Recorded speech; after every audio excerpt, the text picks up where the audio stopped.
சத்தியம் நீதான் சகலமும் நீதான் நித்தியம் என்னில் நிலைப்பவன் நீதான் அருணாச்சலா உனை நாடினேன் அருணாச்சலா உனை நாடினேன் சிவலீலை செய்யாமல் சிறியேனையாட்கொள்ள சிறிதேனும் தயவோடு அருள்வாயப்பா சிறிதேனும் தய. சித்ரா பௌர்ணமிமா ரொம்ப விசேஷமான நாள்.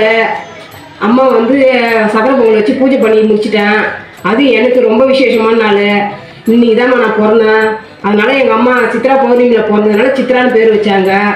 நீங்களும் போய் சித்ரா பௌர்ணமி பூஜை பண்ணுங்கம்மா. சிவன் கோயிலுக்கு போயிட்டு வாங்கம்மா. முடிஞ்ச அளவு கிரிவலம் போயிட்டு வாங்க. அதுவும் ரொம்ப நல்லது. நீங்கள் நினச்சதெல்லாம் நடக்கும். தெரிகிறதே சிந்தையில் சிவயோகம்